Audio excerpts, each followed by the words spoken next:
Hello, and welcome to the Library of Dusk. Today, we will be reading Tamrielic lore, also known as Tamrielic artifacts. The following are notes I have gathered over the past centuries of items of unimaginable significance. All have been seen, owned, and lost again and again throughout Tamriel. Some may be myth, others may be hoax. But regardless, many have lost their lives attempting to find or protect these very coveted items. Firstly, the Lord's Mail, sometimes called the Armor of Morihaus, or the Gift of Kynareth. This is an ancient cuirass of unsurpassed quality. It grants the wearer power to absorb health, resist the effects of spells, and cure oneself of poison when used. It is said that whenever Kynareth designs the wearer unworthy, the Lord's Mail will be taken away and hidden for the next one chosen. Ebony Mail. Ebony Mail. The Ebony Mail is a breastplate created before recorded history by the dark elven goddess Boethiah. It is she who determines who should possess the Ebony Mail and for how long a time. If judged worthy, its power grants the wearer added resistance of fire and grants a magical shield. It is Boethiah alone who determines when a person is ineligible to bear the Ebony Mail any longer, and the goddess can be very capricious, sensing a pattern. Spellbreaker. Spellbreaker, superficially a Dwemer tower shield, is one of the most ancient relics of Tamriel. Aside from its historical importance in the Battle of Shalador, the Spellbreaker protects its wielder almost completely from any spell caster, either by reflecting magicka, it's in magics this time, or silencing any mage about to cast a spell. It is said that the Spellbreaker still searches for its original owner and will not remain the property of anyone else alone. For most, possessing Spellbreaker for any length of time is power enough. I really want to leave it on that cliffhanger. Chrysamere. The Paladin's blade is an ancient claymore with the offensive capability surpassed only by its own defenses. It lends the wielder health, protects him or her from fire, and reflects any spells cast against the wielder back to the caster. Seldom has Chrysamere been wielded by any bladesman for any length of time, for it chooses not to favor one champion, a choosy blade. The Staff of Magnus. The Staff of Magnus, one of the elder artifacts of Tamriel, was a metaphysical battery of swords for its creator, Magnus. When used, it absorbs an enemy's health and mystical energy. In time, the staff will abandon the mage who wields it before he becomes too powerful and upsets the mystical balance it is sworn to protect. The Warlock's Ring. The Warlock's Ring of the Archmage Syrabane is one of the most popular relics of myth and fable. In Tamriel's ancient history, Syrabane saved all of the continent by judicious use of his ring, and ever since, it has helped adventurers with less lofty goals. It is best known for its ability to reflect spells cast at its wearer and improve his or her speed and to restore health. No adventurer can wear the Warlock's Ring for long, for it is said that the ring is Syrabane's alone to command. Could one guy just have it for a while, one of these? Can one guy just maybe have it for a sec? The Ring of Finister. The Ring of Finister, or Finisterre, some say, was made hundreds of years ago by a man who needed good defenses to survive his adventurous life. Thanks to the ring, Finisterre lived for hundreds of years, and since then it has passed from person to person. The ring improves its wearer's overall resistances to poison, magicka, and shock. Still, Finisterre was cunning and cursed the ring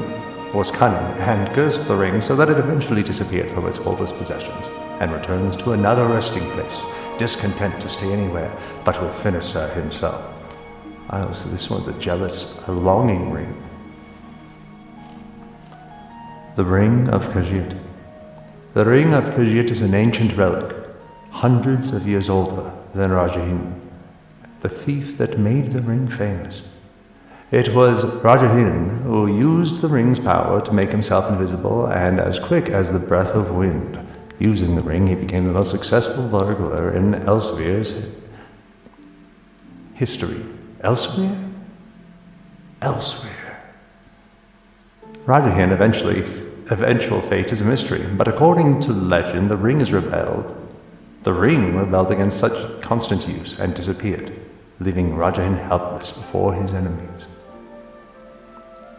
The Mace of Molag Bal. Also known as the Vampire's Mace, the Mace of Molag Bal drains its victims of magicka and gives it to the bearer. It also has the ability to transfer an enemy's strength to its wielder. Molag Bal has been quite free with his artifact. There are many legends about the mace, and it seems to be a favorite for vanquishing wizards. The Mask of Clavicus Vile. Ever the vain one, Clavicus Vile made a mask suited to his own personality. The bearer of the mask is more likely to get a positive response from the people of Tamriel. The higher his personality, the larger the bonus.